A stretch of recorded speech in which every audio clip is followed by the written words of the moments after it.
আসসালামু আলাইকুম রহমতুল্লাহ। সুপ্রিয় দর্শক, আবারও জার্মানি থেকে সেই হোসাইন সায়েদ বদরুল নামের সাবেক সেনা অফিসার তিনি জনাব তারেক রহমানকে কিছু পরামর্শ দিয়েছেন এবং ভিপি নুরুল হক নূর, প্রতিমন্ত্রী নুরুল হক নূরকে নিয়ে কিছু কথা বলেছেন। এমন কিছু তথ্য তিনি তুলে ধরেছেন, আপনি জানলে অবাক হয়ে যাবেন। তিনি নাকি মোসাদের এজেন্ট মেহেদী সাফাতির কাছ থেকে 400 কোটি টাকা নিয়েছিলেন। তিনি সেই তথ্য প্রমাণ সহ এই ভিডিওতে উপস্থাপনা করেছেন, সেই ভিডিওটাই আপনাদের দেখাবো। তো প্রিয় দর্শক, আপনাদের প্রতি অনুরোধ রইল আপনারা পুরো ভিডিওটা দেখে যাবেন। তো চলুন আমরা ভিডিওটা দেখে আসি। আসসালামু আলাইকুম। ভারতের বেশ কয়েকজন বড় বড় কূটনীতিবিদ পরিষ্কার জানাইছে নরেন্দ্র মোদীর আহ্বানে যদি তারেক রহমান ভারতে না যায় তাহলে বাংলাদেশের বড় ক্ষতি হবে। কথাটা হেলায় উড়িয়ে দেওয়া ঠিক হবে না। তারেক রহমান যদি নরেন্দ্র মোদীর কথায় ভারতে যান এবং ভারতের নরেন্দ্র মোদীর কথায় যদি না চলেন তাহলে তার জীবন নাশের সম্ভাবনা আছে 80%। আর নরেন্দ্র মোদীর কথা শুনলে বাংলাদেশের পপুলারিটি তিনি হারাবেন। এখন বাংলাদেশে থাকবেন আর নরেন্দ্র মোদীর কথা শুনবেন না, তিনি যদি ঠিকভাবে কাজ না করেন তাহলেও তার 80% জীবন নাশের সম্ভাবনা আছে। আর কারণ তার আশেপাশে যত লোক অধিকাংশই ভারতমুখী এবং ভারতের এজেন্ট। যেমন করে রাশেদকে উপদেষ্টা বানাইছেন, আর রাশেদ তো দ্বিতীয় খন্দকার মোস্তাক। সে কোন সময় আপনাকে কি করে সেটা আল্লাহ ভালো জানে। আর বিকাশ নূর, তাকে বানাইছেন এমপি, তারপর আবার মন্ত্রী, তাও প্রবাসী কল্যাণ মন্ত্রী। জানেন বর্তমানে যদি বাংলাদেশে ভালো একটা যোগ্য লোক থাকে, এই প্রবাসে এসে জার্মান বা ইউরোপের বিভিন্ন দেশে লক্ষ লক্ষ শ্রমিকের দরকার। সেটা যদি সরকার কন্ট্যাক্ট করতে পারে তাহলে সম্ভব। আর এই বিকাশ নূর কি দিয়ে সম্ভব? বিকাশ নূর যে সমস্ত কথা বলছে প্রবাসীদের সম্বন্ধে, তাতে প্রবাসীরা তার প্রতি নাখোশ। যদি বিদেশে আসে বিকাশ নূর, তাহলে প্রবাসীরা কি তাকে আকাশ নূর করে কিনা আল্লাহ ভালো জানে। এখন তো সে বিকাশ নূর না, সে ডলার নূর। শুনুন সে কি করছে, বিভিন্ন গণমাধ্যমে তা প্রচারিত হয়েছে, সেগুলো এখন আপনাদের সম্মুখে আমি তুলে ধরছি। এই নিচের ছবিটা হলো বিকাশ নূরের বাবা। সে চাউল মাপত মানুষের, তাকে কয়েল বলা হতো। অন্যদিকে উপরে সে বিপি হওয়ার পরে শেখ হাসিনাকে তার মায়ের মতো দেখায় এবং শেখ হাসিনা সম্বন্ধে অনেক সুন্দর সুন্দর বক্তব্য দিছে। এরপরে বিভিন্ন গণমাধ্যমে যা তার সম্বন্ধে বলা হয়েছে সেটা এখন আপনাদের সম্মুখে দেখাচ্ছি। রেজা কিবরিয়াও তার বিরুদ্ধে মোসাদের সাথে বৈঠক ও অর্থনৈতিক লেনদেনের অভিযোগ তোলেন। ইসরায়েলের সাথে তোমার কি সম্পর্ক? ইসরায়েলের যে মিটিং করলে এটা কি উদ্দেশ্যে করলে আমাদেরকে এটা বলতে হবে, সে বলবে না।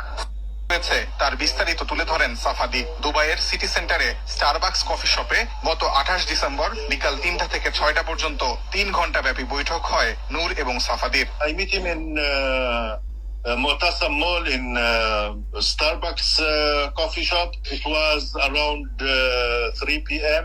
in December 28th. Around 3 hours, we finished the meet. We agreed to meet again and to start with the plan of the campaign. Safadi জানান, নূর তার কাছে নিজেকে বাংলাদেশের জনপ্রিয় নেতা হিসেবে উপস্থাপন করেন। জাতীয় নির্বাচনে জিততে আন্তর্জাতিক সমর্থনের জন্য নূর সাহায্য চান সাফাদির কাছে। Noor asked for my support in campaign, international campaign for him for the next election. Safadi আরো জানান, ক্ষমতায় আসলে বাংলাদেশের সঙ্গে ইসরায়েলের সম্পর্ক জোরদারের প্রতিশ্রুতিও দেন নুরুল হক নূর। তার মতে বাংলাদেশের মানুষ ফিলিস্তিনের প্রচারণায় বিশ্বাস করে, সেখানে নূর ইসরায়েলের কথা শুনতে আগ্রহী, সে কারণেই নূরের সঙ্গে কাজ করতে ইচ্ছুক হন তিনি। His ideology, it's kind of close to my ideology. He want to open the doors between Israel and Bangladesh. বৈঠকে ইসরায়েল সাফাদির সাথে দেখা করেছেন, এটি সে কেন্দ্রীয় কমিটির মিটিং এ স্বীকার করেছেন যে আমার সাফাদির সাথে দেখা হয়েছে, সাক্ষাৎ হয়েছে। আমি ফারুক হাসানের ব্রিজ খান সাক্ষী। আমি কেন্দ্রীয় মিটিং এ শুনেছি। যদি আমি মিথ্যা বলে থাকি আল্লাহর গজব আমার উপরে আসবে। আপনাদের লাইভের মাধ্যমে আজকে বললাম, সে নিজে কেন্দ্রীয় মিটিং এ বলেছে। এখন শুনলেন তো বিভিন্ন লোকের কথায় এই নুরুল হক নূর 400 কোটি টাকা ইসরায়েল থেকে নিয়েছে, সেই বক্তব্যও কিন্তু আমার কাছে আছে, দিলে অনেক লম্বা হবে। এখন একটা কথা হলো, যে লোক ভারতের রয়্যাল এজেন্ট, আওয়ামী লীগের এজেন্ট, ইসরায়েলের এজেন্ট, সে কিভাবে এখনও থাকে? 24 ঘন্টার মধ্যে তাকে গ্রেপ্তার করা হোক, নতুবা জনগণ আপনারা ব্যবস্থা নেবেন। তারেক রহমান, আপনি প্রধানমন্ত্রীর দায়িত্ব নিছেন, যদি ঠিকভাবে না কাজ করেন, শেখ হাসিনা তো ভালো মতো পলায়েছে, আপনি কোথায় যাবেন বলেন? আপনার কি ভারত গ্রহণ করবে? করবে না। এই দেশের মানুষ গ্রহণ করবে না। আজকে বিএনপি যে চাঁদাবাজি করতেছে, হত্যা, গুম, খুন যা করতেছে বাংলাদেশের ইতিহাসে সেই ৭৪ সনের মতো। জিয়াউর রহমানের রাজনীতি তো চাঁদাবাজি ছিল না। জিয়াউর রহমান বাংলাদেশের ইতিহাসে সম্পূর্ণ দুর্নীতিমুক্ত মানুষ ছিলেন। তারই সন্তান আপনি কি করতেছেন? সে খাল কাটছে, আপনি খাল কাটেন। আরে এখন খাল কাটার দরকার, এখন হলো নদী খনন করার দরকার, আপনি খাল কাটতেছেন। আপনি মানুষকে কার্ড দিতেছেন ২,৫০০ টাকা। আরে শেখ হাসিনা তো মুক্তিযোদ্ধা, ভুয়া মুক্তিযোদ্ধাকে ১০-২০ হাজার টাকা দিছে, একটা মুক্তিযুদ্ধ তার পক্ষে নামছে। আর আপনি ২,৫০০ টাকা দিয়ে মানুষকে নামবেন? এখন আপনার কি করতে হবে সেটা হলো পরিষ্কার, ভারতের বিরুদ্ধে স্ট্রং যেতে হবে। ভারতের সাথে কোনো লেনদেন নাই, কোনো বাণিজ্য নাই। আমরা ভারতে রপ্তানি করব, ভারত থেকে কিছুই আমদানি করব না। এই আজকে থেকে আপনি গ্রহণ করেন। এবং চীন থেকে, চীন, পাকিস্তান, তুরস্ক, ইরান, এই ৪ দেশের সাথে আপনি সামরিক চুক্তি করবেন এবং সামরিক চুক্তির বলে সে দেশের থেকে ৫,০০০ সৈন্য আসবে, আর আমার দেশের থেকে ৫,০০০ সৈন্য ওই দেশে যাবে। এই ৫,০০০ সৈন্যের ৪,০০০ থাকবে বর্ডার এলাকায় এবং ১,০০০ সৈন্য থাকবে ঢাকায় এবং আপনার নিরাপত্তার জন্য। এবং বাংলাদেশের যারা সাধারণ সৈনিক আছে তারা কিন্তু 98% আপনার পক্ষে, যদি দেশের জন্য আমাদের কাজ করেন এবং জিয়াউর রহমান যেরূপ কাজ করছে সেরূপ যদি কাজ করেন, কিন্তু ইন্ডিয়ার কথা অনুযায়ী যদি চলেন তাহলে হিতে বিপরীত হবে, তাহলে আপনি বেশি দিন টিকতে পারবেন না। কাজেই অনতিবিলম্বে এই কাজটা আপনি করুন। আর অন্যদিকে আমি বলবো, এই জিয়াউর রহমান সম্বন্ধে তাকেও কিন্তু বলছিলাম, সেই ১৯৭৫ সনের ৭ই নভেম্বর কর্নেল তাহেরের নেতৃত্বে কিন্তু সিপাহী বিপ্লব হয় এবং এই কর্নেল তাহের ক্ষমতায় যাওয়ার জন্য ভারতের হাইকমিশনারকে হাইজ্যাক করতে যায়। অন্যদিকে জিয়াউর রহমানকেও ভারতের এজেন্ট তারাও আবার বলে যে আমার হাইকমিশনারকে হাইজ্যাক করতে গেছে।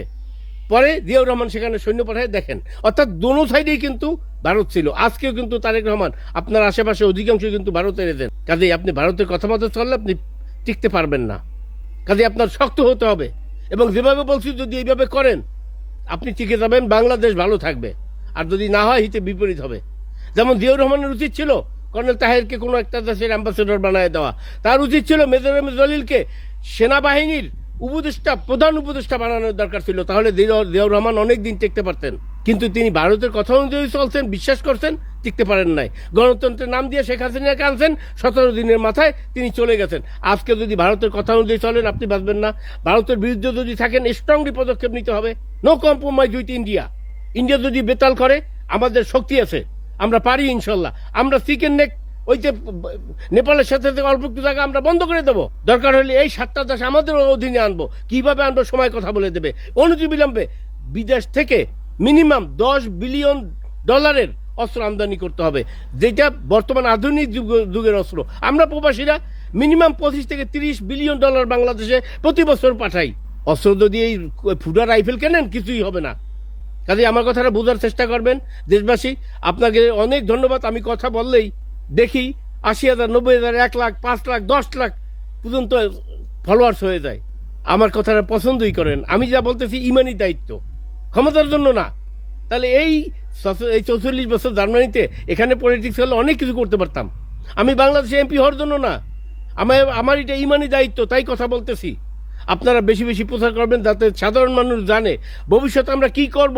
যদি এই সরকার না করতে পারে, আমরা ব্যর্থ হইতে পারি না, সামনে আমরা কি করব সেটাও আপনাদেরকে আমি জানাবো ইনশাল্লাহ। যদি আমার সাথে আপনারা থাকেন, আল্লাহ ইনশাল্লাহ আমাদের সাথে আছে। এই দেশকে আমরা গড়তে পারবো।